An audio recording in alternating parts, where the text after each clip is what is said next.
तो hello everyone. इस video में जो है एक फ़िज़िक्स का प्रॉब्लम करने वाले हैं जो ईएमआई चैप्टर से लिया गया है। तो चलिए सवाल क्या है समझिएगा और वीडियो को पॉज करके ट्राई कीजिएगा। सवाल है हमारा कि यहाँ पर एक इस तरह का कंडक्टिंग रेल है और इस कंडक्टिंग रेल के साथ इस तरह का एक इंडक्टर लगा हुआ है, ऐसे कॉइल जैसा, और इस इंडक्टर का सेल्फ इंडक्टेंस L दिया हुआ है। ठीक है, यहाँ पर एक इस तरह का रॉड है, बिल्कुल स्मूथ कंडक्टिंग रॉड है, ये स्मूथ सरफेस है हमारा, और ये हमारा रॉड है। रॉड का मास दिया है m, लेंथ दिया है l, सॉरी स्मॉल l, और यूनिफॉर्मली डिस्ट्रीब्यूटेड है हर जगह पे मास। ठीक है, और ये सारा का सारा जो है वर्टिकल प्लेन में पड़ा हुआ है, वर्टिकल प्लेन में। यहाँ पर एक अंदर की तरफ एक मैग्नेटिक फील्ड दिया हुआ है B। ठीक है, अंदर की तरफ एक मैग्नेटिक फील्ड दिया हुआ है B। t इक्वल टू 0 पे इरेज पे था, हम इसको रिलीज कर देते हैं। ठीक है, t इक्वल टू 0 पे हम इसको रिलीज कर देते हैं। जो भी सवाल पूछा जाए उसका आंसर बताना है। पहला सवाल, draw ABD of rod at any time t। दूसरा सवाल है, apply Newton's law and find, apply Newton's law and find current and, ऐसे लिख लीजिए, find velocity and current in the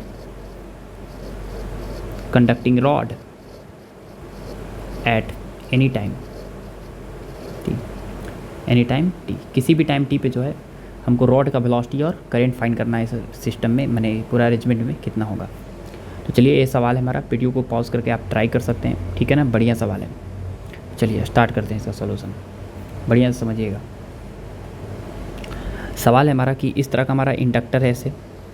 ठीक है, शुरुआत में सिचुएशन क्या होगा कि इस वायर के अंदर जो है मैग्नेटिक फील्ड अंदर की तरफ है, इसकी शुरुआत में वेलोसिटी कितना होगा 0। तो सिर्फ और सिर्फ ग्रेविटेशनल फोर्स आएगा नीचे की तरफ, एक्सेलरेशन आएगा नीचे की तरफ, वो भी किसके बराबर, g के बराबर। जैसे ही एक्सेलरेशन नीचे की तरफ आएगा और करंट इसके अंदर कितना होगा 0, करंट 0 होगा। क्यों? क्योंकि ये किसी भी प्रकार के मैग्नेटिक फील्ड लाइंस को कट नहीं करेगा, जिसकी वजह से कोई ईएमएफ जो है इसके अंदर इंड्यूस नहीं होगा। ठीक है, इस वायर के अंदर, कंडक्टिंग रॉड के अंदर। लेकिन जैसे ही एक्सेलरेशन नीचे की तरफ होगी तो लगातार इसकी वेलोसिटी नीचे की तरफ बढ़ेगी। जैसे ही थोड़ा सा वेलोसिटी बढ़ेगा तो कुछ समय के बाद सिचुएशन कुछ इस तरह का हो जाएगा, कोई टाइम t पर इस तरह का, कि कुछ समय के बाद जो है रॉड यहाँ पर आ जाएगा, और लेट्स इस रॉड के पास यहाँ पर कुछ वेलोसिटी हो जाएगी, यहाँ पर रॉड की वेलोसिटी हो जाएगी, लेट्स ऐसे v। यहाँ पे वेलोसिटी कितना हो गया, v हो गया। ठीक है, वेलोसिटी v हो गया। जैसे ही v वेलोसिटी हो गया यहाँ पे, तो हमको पता है कि वेलोसिटी v होने की वजह से यहाँ पर एक कुछ ईएमएफ इंड्यूस हो जाएगा, क्योंकि ये मैग्नेटिक फील्ड लाइंस को कट करेगा, और मैग्नेटिक फील्ड लाइंस की संख्या को अगर कट करेगा तो इसके अंदर कुछ ईएमएफ इंड्यूस हो जाएगा, और वो इंड्यूस हम लिख सकते हैं कितना ईएमएफ इंड्यूस होगा। दिस विल बी वो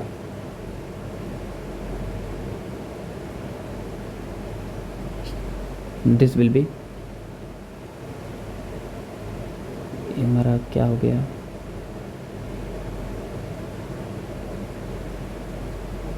ठीक है।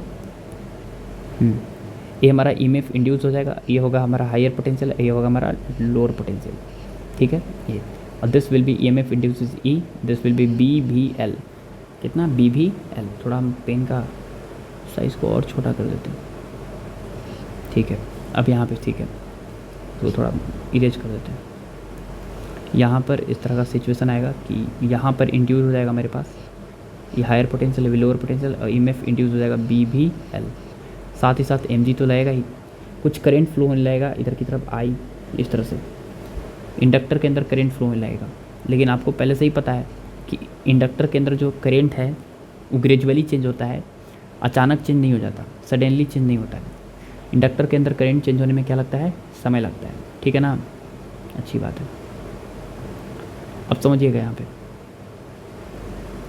देखिएगा यहाँ पे कि अगर हम यहाँ पे एफबीडी बनाएं तो इस वायर इस रॉड के ऊपर जो है एक फोर्स लगेगा ऊपर की तरफ, कितना, इस रॉड पे फोर्स लगेगा ऊपर की तरफ, that will be I into L into B, this is magnetic force, ठीक है, that is magnetic force.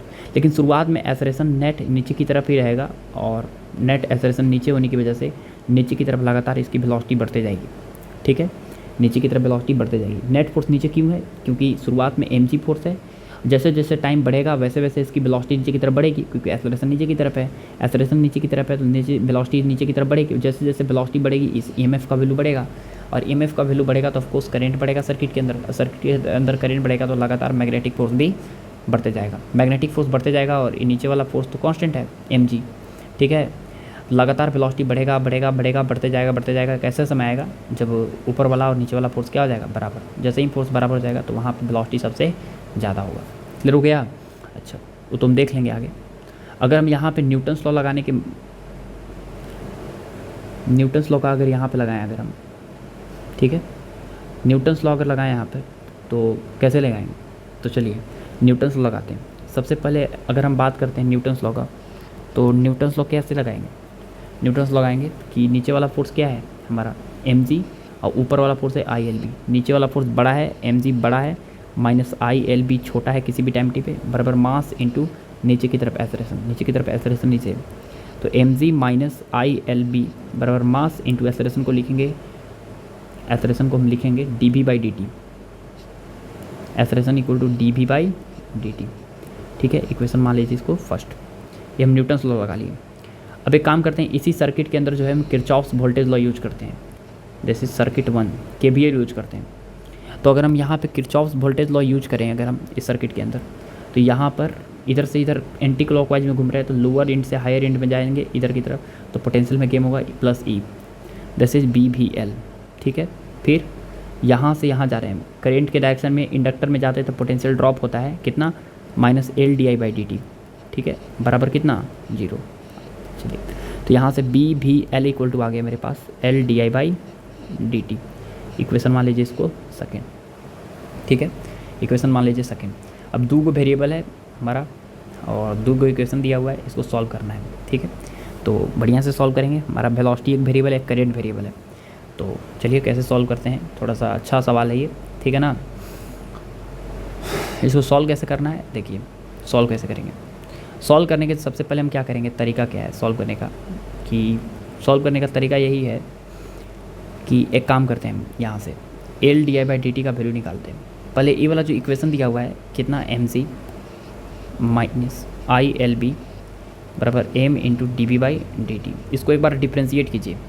Differentiate करेंगे तो mg का तो डेरिवेटिव 0 होगा, यहाँ पर हो जाएगा कितना, L इंटू बी कॉन्स्टेंट है तो बच जाएगा di/dt बराबर m कॉन्स्टेंट है, dv/dt का एक बार और डेरिवेटिव कीजिएगा तो d2v/dt स्क्वायर हो जाएगा। आपको पता है कि di/dt किसके बराबर है, यहाँ से di/dt अगर हम निकालना चाहेंगे di/dt, तो ये जो है हमारा बराबर हो जाएगा BVL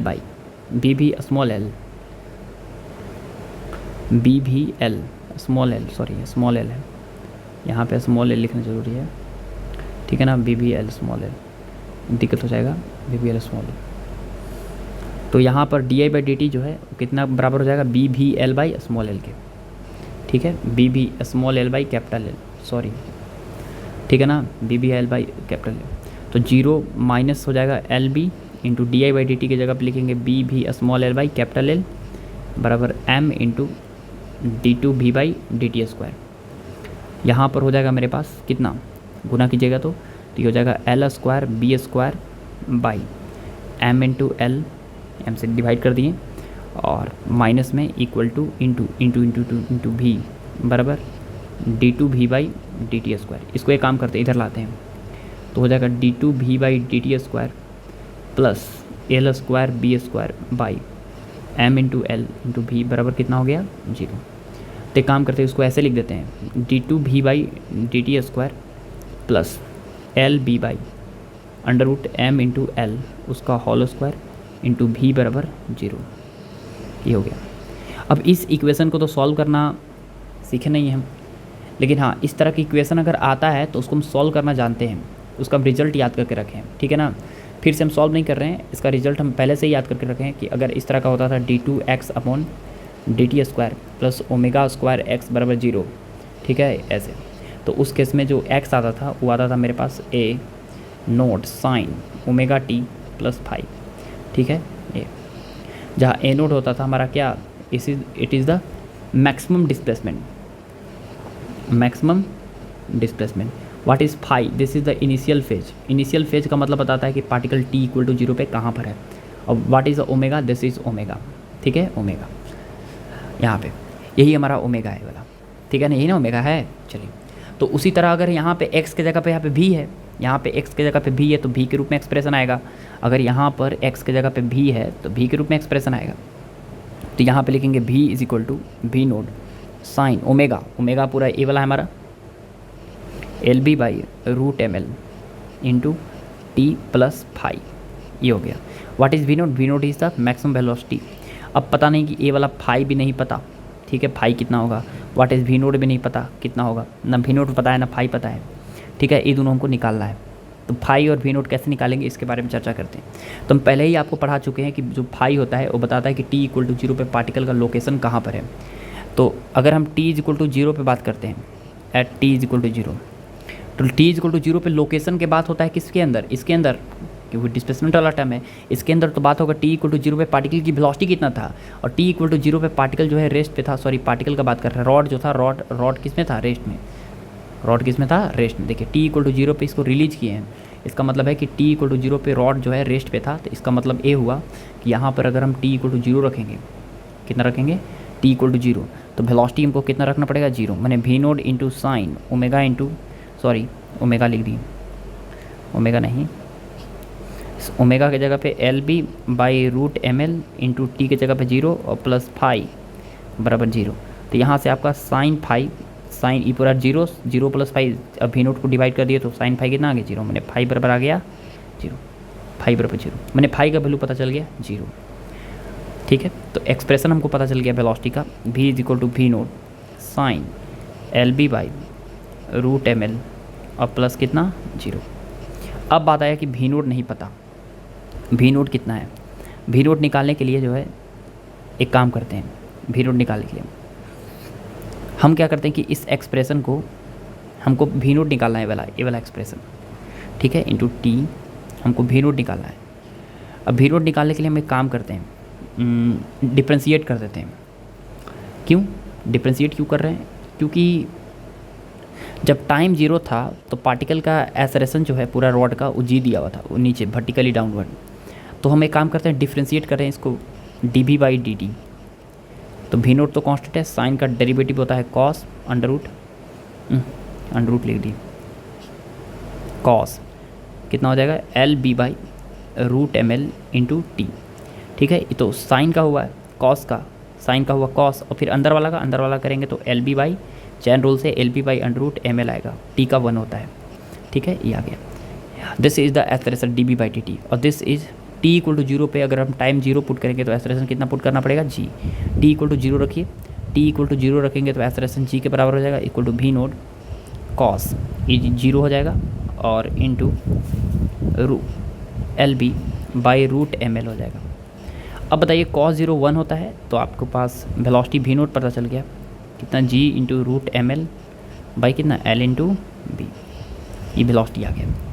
ये किसी भी टाइम टी पे क्या आ गया, हमारा वेलोसिटी आ गया, maximum velocity. This is the maximum velocity, maximum velocity, this is the maximum velocity achieved by this rod, ठीक है, रॉड। तो यहाँ पर हमको वेलोसिटी पता चल गया, तो हमारा velocity maximum velocity V naught पता चल गया, तो यहाँ पे वी नोट की जगह पर रख देंगे, तो किसी भी टाइम टी पे वेलोसिटी आ जाएगा मेरे पास कितना, वेलोसिटी आ जाएगा G root M L by L B cos, cos नहीं साइन, साइन साइन साइन कितना, sine L B by root M L into T, और ये हो गया हमारा किसी भी टाइम टी पर वेलोसिटी। किसी भी टाइम टी पे डिस्प्लेसमेंट भी निकाल सकते हैं, लेकिन हमको सवाल में नहीं दिया हुआ है, D x by D T करके हम डिस्प्लेसमेंट निकाल सकते हैं किसी भी टाइम टी पे। सवाल है apply Newton's law and find velocity and current in the conducting rod. मैंने किसी भी टाइम टी पे करेंट बताना है, करेंट बताना है तो आपको पहले से ही पता है करेंट कितना होगा, करेंट का एक्सप्रेशन कितना था, करेंट का एक्सप्रेशन कितना था, करेंट था आपका di/dt इक्वल टू BVL, ठीक है। Current di equal to BVL, current di/dt बराबर BVL, ठीक है। यहाँ पर आपको पता है कि di/dt एक्सप्रेशन आपको पता है पहले से ही, देखिए आपको पहले से ही पता है कि di/dt L di/dt equal to था BVL। तो यहाँ पे di/dt बराबर हो जाएगा BL/L इंटू भी किसी भी टाइम t पे आ गया g√ml/L into B into sine LB/√ml into T, ठीक है।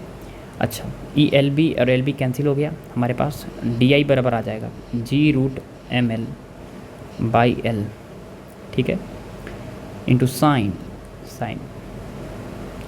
LB/√ml, सॉरी कैपिटल L है, इंटू टी इंटू dt, ठीक है। दोनों तरफ इंटीग्रेट कर दीजिए, ठीक है ना।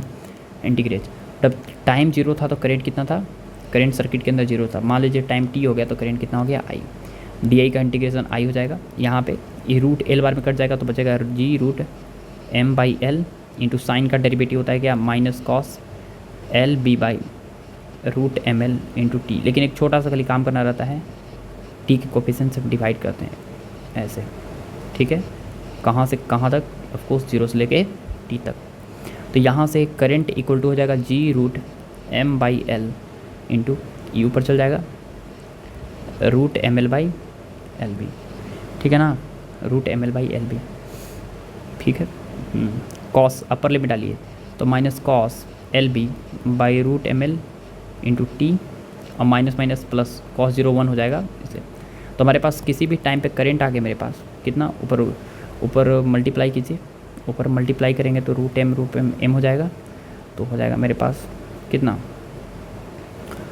√m हो जाएगा, ऊपर है √L कट जाएगा तो कितना हो जाएगा mg/LB 1 minus cos LB/√ml into T. यही हो गया किसी भी टाइम t पे करेंट, ठीक है। चलिए यही हमारा सवाल था, क्लियर हो गया। चलिए ऑल द बेस्ट।